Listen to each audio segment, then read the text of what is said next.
अगर इससे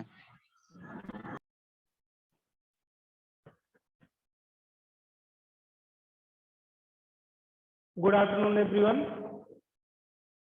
बच्चों, जैसा कि आप जानते हैं हम पढ़ रहे थे लेसन क्या निराश हुआ जाए। ये हजारी प्रसाद द्विवेदी जी का एक निबंध है जिसमें उन्होंने ये बताया कि आज हमें पूरी दुनिया बुरी केवल इसलिए लग रही है कि हम लोगों की बुराई का पर्दाफाश करते हैं, अच्छाई का नहीं। यदि कोई बुरा कार्य करता है वो सबको बताते हैं, लेकिन कोई अच्छा काम करता है किसी को नहीं बताते हैं। इसलिए हमें केवल बुराई ही बुराई नजर आती है। देखते हैं तो क्या बुराई का पर्दाफाश करना बुरी बात है? यहाँ से लेखक क्या कहते हैं?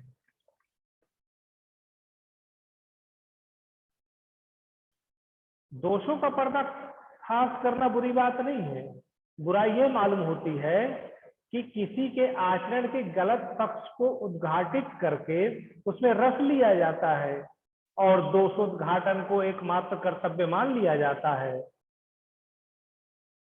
बुराई में रस लेना बुरी बात है, अच्छाई में उतना ही रस लेकर उजागर न करना और भी बुरी बात है। सैकड़ों घटनाएं ऐसी घटती हैं जिन्हें उजागर करने से लोक हित में अच्छाई के प्रति अच्छी भावना जगती है। कहने का मतलब हमें लोगों की बुराई तो बतानी चाहिए, लेकिन बुराई को बताते वक्त उसमें मजा नहीं लेना चाहिए, है ना। एक चीज तो ये हम करते हैं। दूसरा,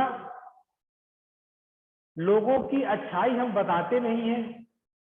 अगर हम लोगों की अच्छाई बताना शुरू करें ना तो ये संसार में अच्छी भावनाएं लोगों के मन में जागृत होना शुरू हो जाएंगी। लेखक बताता है एक बार की घटना, क्या सही है या अच्छी बात है बुरी बात है ये तो हम तभी जानेंगे जब इसको पढ़ लेंगे। तो बहुत ध्यान से सुनिएगा। लेखक एक कहानी बताते हैं और इससे हमें कुछ सीखने को मिलेगा। एक बार रेलवे स्टेशन पर टिकट लेते हुए गलती से मैंने 10 के बजाय 100 रुपए का नोट दिया और मैं जल्दी जल्दी गाड़ी में आकर बैठ गया।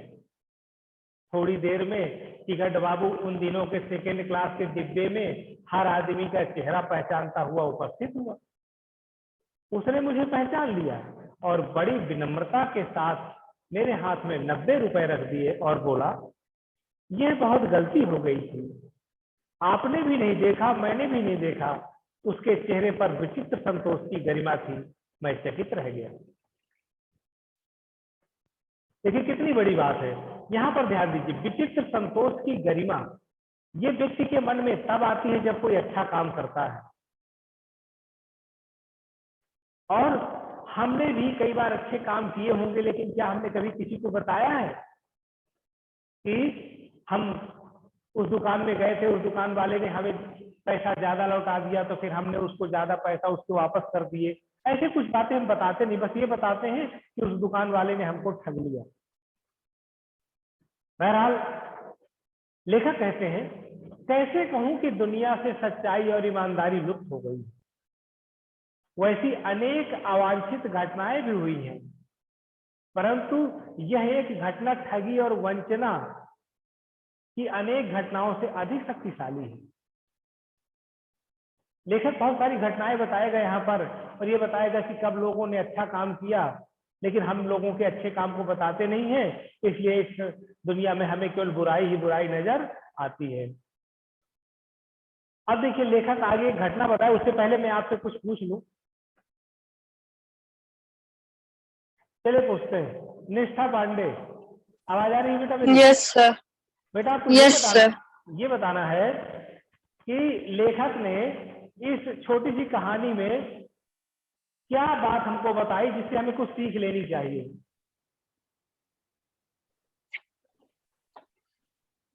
सर हमें दूसरों को ठगना नहीं चाहिए। ठगना नहीं चाहिए, बहुत अच्छा आपने बताया।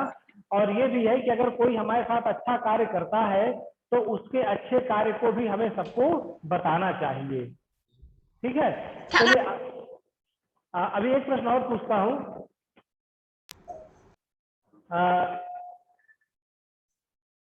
Nandini, yes sir. नंदनी तुम्हें ये बताना है कि क्या तुमने कभी लेखक की तरह ऐसा किया है कि किसी ने आपको बाद में आपके दिए हुए पैसे आपको लौटा दिए हो, आपने दूसरे को बताया हो, एक चीज ये। या दूसरा ऐसा कि आप कहीं किसी दुकान में गई हो और दुकान वाले ने आपको ज्यादा पैसे लौटा दिए हो, तो क्या आपने दुकान वाले को वापस बताया कि भैया आपने ज्यादा लौटा दिया? यस सर, ये हुआ सर, सेकंड वाला था हमारे यहाँ। क्या हुआ सर था हम बताइए। गए थे, सर हम टॉफी लेने गए थे, उन्होंने 10 रुपीज दे दिए थे और हम 10 की वो 1 रुपए की टॉफी लेने गए थे। तो उसको फिर पैसे लौटा दिए आपने? Yes sir. तो पैसे लौटाने के बाद वो जो चेहरे पर विचित्र संतोष की गरिमा होती है, इस व्यक्ति उस गरिमा को कोई देख नहीं सकता, केवल करने वाला व्यक्ति महसूस कर सकता है। उसको देने के बाद निश्चित रूप से ये विचित्र संतोष तुम्हें भी हुआ होगा, सबको होता है। बहरहाल लेखक एक घटना हमें और बताएगा और उस घटना को हम ध्यानपूर्वक सुनेंगे और फिर जानेंगे क्या सच में दुनिया में बुराई ही है या अच्छाई है, या हम लोगों के देखने का नजरिया गलत है। एक बार मैं बस में यात्रा कर रहा था, लेखक बता रहा है, मेरे साथ मेरी पत्नी और 3 बच्चे भी थे। बस में कुछ खराबी थी, रुक रुक कर चलती थी। गंतव्य से कोई 8 किलोमीटर पहले ही एक निर्जन सुनसान स्थान में बस ने जवाब दे दिया। रात में कोई 10 बजे होंगे। बस में यात्री घबरा गए। कंडक्टर उतर गया और एक साइकिल लेकर चलता बना। लोगों को संदेह हो गया कि हमें धोखा दिया जा रहा है। बच्चे वैसे ही बस थी जैसे अभी कुछ बस यात्रा नामक पाठ में हमने पढ़ा था, वो भी रात में खराब हो गई थी और ये बस भी रात में खराब हो गई। और जो कंडक्टर था साइकिल लेकर के भाग गया। जब भाग गया तो जानते हो लोगों ने क्या कहा? बस में बैठे लोगों ने तरह तरह की बातें शुरू कर दी। किसी ने कहा यहाँ डकैती होती है, 2 दिन पहले इसी तरह एक बस को लूटा गया, परिवार सहित मैं ही था, अकेला मैं ही था। परिवार सहित का मतलब बच्चे केवल मेरे पास थे। बच्चे पानी पानी चिल्ला रहे थे, पानी का कहीं ठिकाना ना था। ऊपर से आदमियों का डर समा गया था। इस चित्र में देख रहे हैं ना बच्चों, ये लेखक खड़ा हुआ है, ये उसकी पत्नी है और ये साइकिल लेकर के कंडक्टर भागा जा रहा है। फिर देखते हैं, कुछ नौजवानों ने ड्राइवर को पकड़कर मारने पीटने का हिसाब बनाया। और ड्राइवर ही वजह था, कंडक्टर तो भाग गया था। ड्राइवर के चेहरे पर हवाइयां उड़ने लगी। लोगों ने उसे पकड़ लिया। वह बड़े कातर ढंग से मेरी ओर देखने लगा। कातर मतलब याचनापूर्व ढंग से, जैसे कोई प्रार्थना कर रहा हो, और बोला, हम लोग बस का कोई उपाय कर रहे हैं, बचाइए, ये लोग मारेंगे। डर तो मेरे मन में था, पर उसकी कातर मुद्रा यानी बेचारे वाली मुद्रा देख करके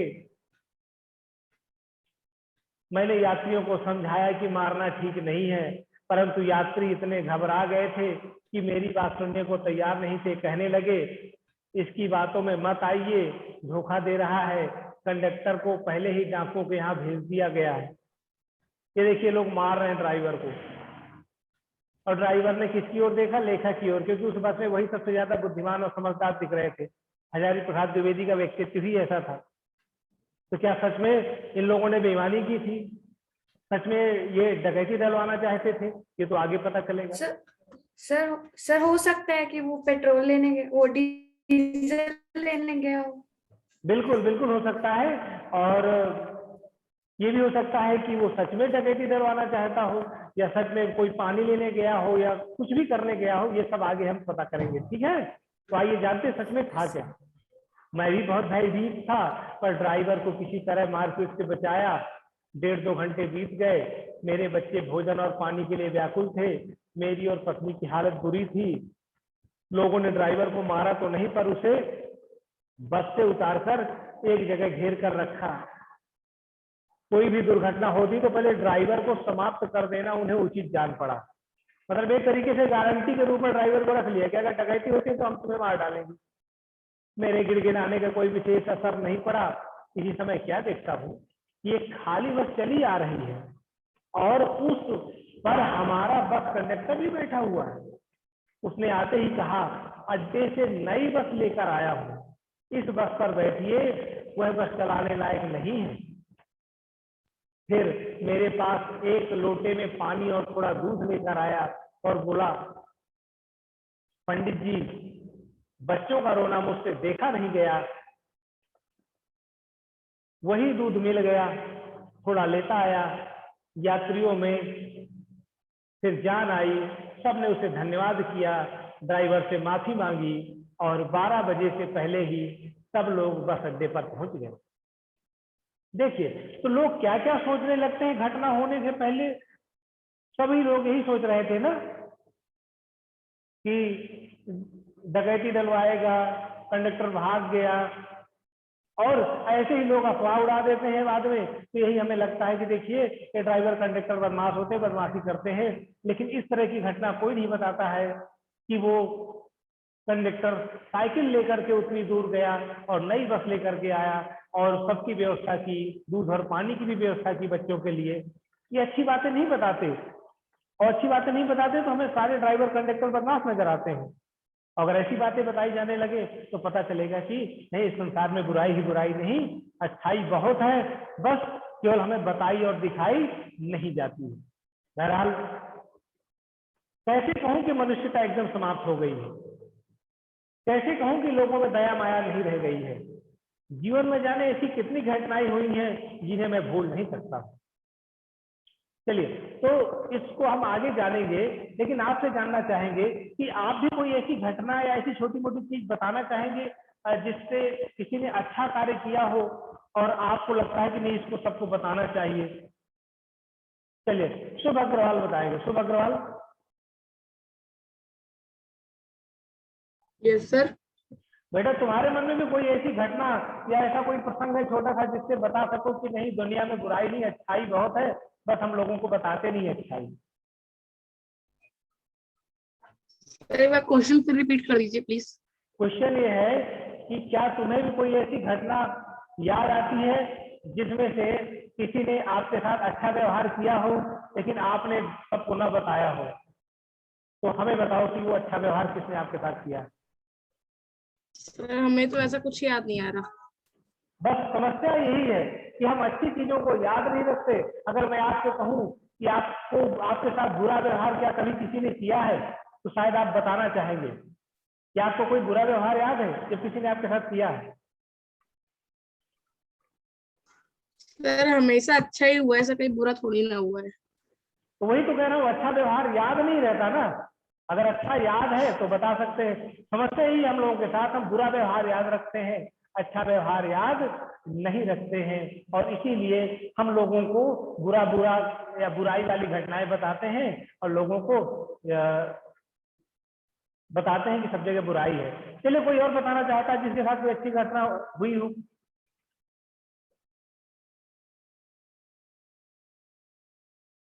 कोई भी अच्छी घटना। चलिए, मैं किसी का नाम बोलता हूँ, कोई बताएगा मुझे।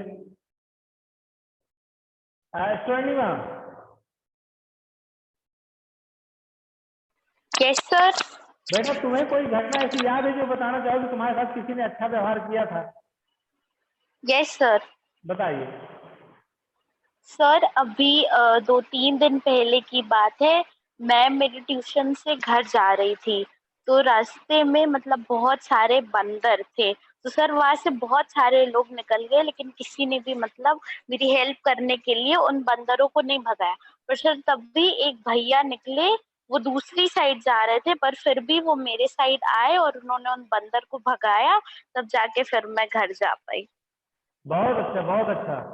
तो ये देखिए, स्वर्णिमा ने बहुत अच्छी घटना बताई, और इस घटना को तुम्हें अपने साथियों के साथ, अपने घर में मम्मी पापा को, सबको ऐसे बताना चाहिए, तो लगेगा कि नहीं, संसार में अच्छाई ज्यादा है, बुराई कम है, बस हम अच्छाई को ध्यान नहीं रखते, बताते नहीं हैं।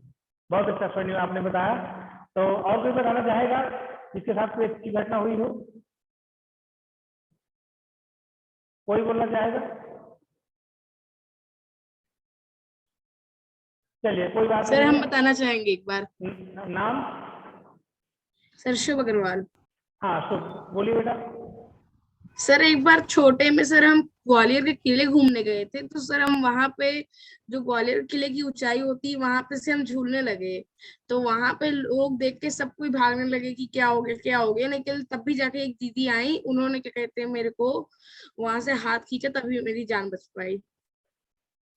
बहुत अच्छा, बहुत अच्छा। तो इस तरह की घटनाएं हमें जरूर बतानी चाहिए। देखिए उस दीदी ने तुम्हारी कितनी मदद की, और वही तो मैं कह रहा हूँ कि आपको हम ऐसी घटनाएं जो है हमेशा याद रखनी चाहिए और ऐसी घटनाएं लोगों को बतानी चाहिए। तो निश्चित रूप से लोगों के मन में सकारात्मक विचार आएंगे और सभी लोग मदद करने के लिए, दूसरे की मदद करने के लिए प्रेरित होंगे। चलिए अब देखिए लेखक क्या कहते हैं। क्या लेखक के साथ धोखा नहीं हुआ है? लेखक को लोगों ने ठगा नहीं है, लेकिन इनका नजरिया क्या है? कहते हैं कि नहीं, दुनिया में अच्छाई ज्यादा है, बुराई कम है। देखिए लेखक क्या कहते हैं, ठगा भी गया हूं, धोखा भी खाया हूं, परंतु बहुत कम इस फलों पर विश्वासघात नाम की चीज मिलती है। केवल उन्हीं बातों का हिसाब रखो जिसमें धोखा खाया है, तो जीवन कष्टकर हो जाएगा। परंतु ऐसी घटनाएं भी बहुत कम नहीं है जब लोगों ने अकारण सहायता की, निराश मन को ढाढ़स दिया और हिम्मत बधाई हो। कई बार रविंद्रनाथ ठाकुर ने अपने प्रार्थना गीत में भगवान से प्रार्थना की कि संसार में केवल नुकसान ही उठाना पड़े, धोखा ही खाना पड़े, तो ऐसे अवसरों पर भी हे प्रभु मुझे ऐसी शक्ति दो कि मैं तुम्हारे ऊपर संदेह ना करूं। देखिए कितनी बड़ी बात है कि अगर इस संसार में आपको कोई धोखा देता है, आपके साथ विश्वासघात करता है, तब भी हे प्रभु हमें ऐसी शक्ति देना कि हम आपके ऊपर से हमारा विश्वास न उठे और कहें कि ये तो छोटी मोटी घटनाएं, किसी ने बुरा कर दिया, लेकिन संसार में अच्छाई ही अच्छाई है, बस हमें उसको देखना है। ये प्रार्थना किनकी थी? रविंद्रनाथ ठाकुर जी की। आगे, मनुष्य की बनाई विधियां गलत नतीजे तक पहुंच रही है तो इन्हें बदलना होगा। वस्तुतः आए दिन इन्हें बदला ही जा रहा है, लेकिन अब भी आशा की ज्योति बुझी नहीं है। महान भारतवर्ष को पाने की संभावना बनी हुई है, बनी रहेगी। मेरे मन, निराश होने की जरूरत नहीं है।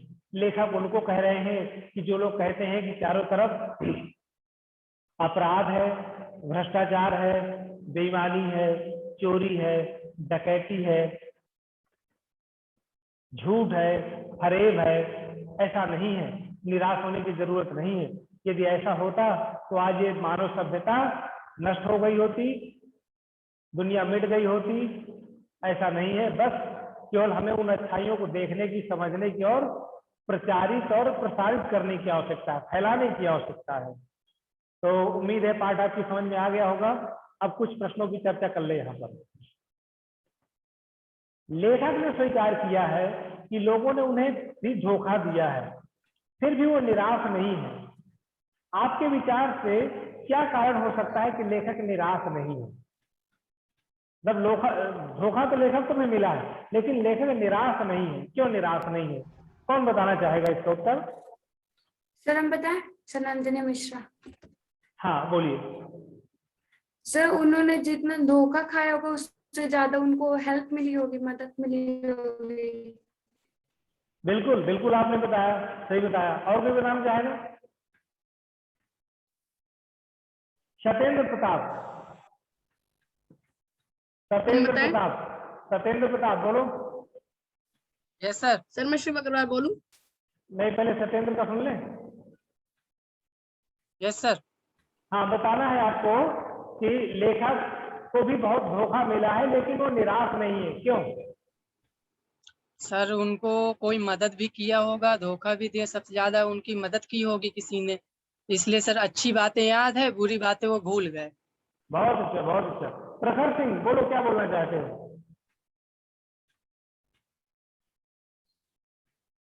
प्रखर सिंह।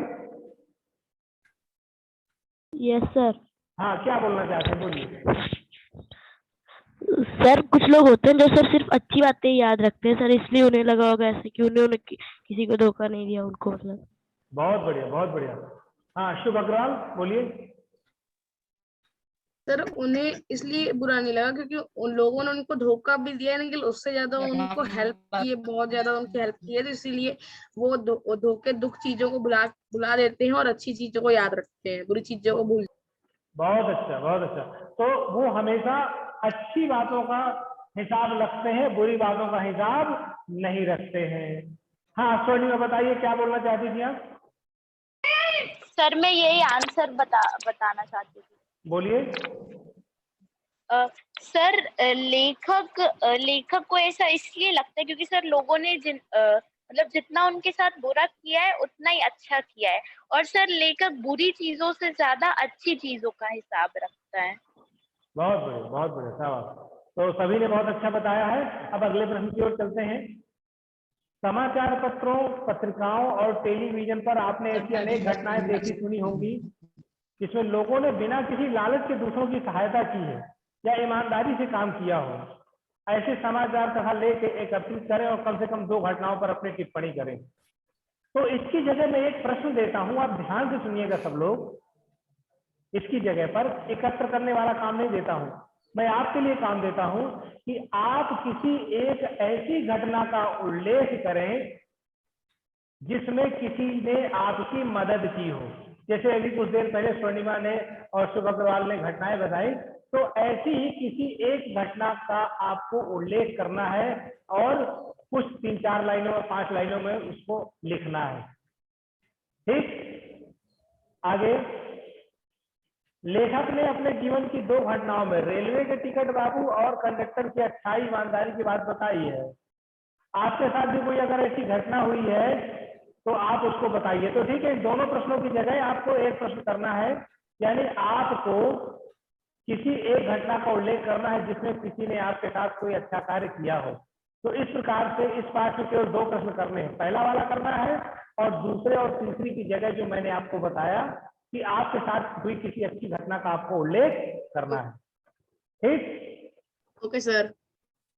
अब आते हैं पर्दाफाश में। Yes sir. पर्दाफाश करना कब बुरा रूप ले सकता है, कोई बताना चाहेगा? Yes sir. बोलिए। सर उसने बुरा ना किया हो पर ऐसे जताया गया जैसे उसने बहुत बुरा किया। बिल्कुल, अगर किसी ने बुरा नहीं किया और उसकी बुराई आप दुनिया को बताएंगे तो नाराज हो जाएगा, पहली बात। Yes sir. दूसरी बात, सर अगर उसकी दुश्मनी है उससे तो वो उसकी जरूर बुराई करेगा। दुश्मनी भी हो सकती है। और दूसरी बात, किसी का पर्दाफाश अगर आप कर रहे हैं तो आप उसमें मजा ना लीजिए, रस ना लीजिए। सर आप तटस्थ होकर के उसका पर्दाफाश कीजिए, पहली बात। और दूसरी बात, पर्दाफाश अगर आप दोषों को कर रहे हैं तो अगर उसका कोई गुण भी है तो उस गुणों का भी उल्लेख आपको करना चाहिए। तभी लगेगा कि आप ईर्ष्या पर द्वेष आप दोष का पर्दाफाश नहीं कर रहे हैं, बल्कि आप तटस्थ सच सामने ला रहे हैं। हाँ, सच सामने ला रहे हैं। जैसे कि बहुत सारे पत्रकारों को आपने देखा होगा ना, वो न्यूज चैनल पर बहुत सारे नेताओं का, अधिकारियों का पर्दाफाश करते हैं तो कई बार उनकी दुश्मनी भी हो जाती है, बहुत सारे मार भी डाले जाते हैं बहुत सारे पत्रकार। लेकिन ऐसा नहीं है, अगर आप दोषों का पर्दाफाश करते हैं तो निडर होकर के करिए, लेकिन आप ईर्ष्या और द्वेष बस न करिए, बल्कि उसके अगर गुण है तो गुणों को भी बताइए, दोष है दोषों को भी बताइए, लेकिन उसमें मजा न लीजिए, रस न लीजिए। तो इसका उत्तर ये हो सकता है जो अभी हमने चर्चा की। रचना और मजे में क्या अंतर है? क्या?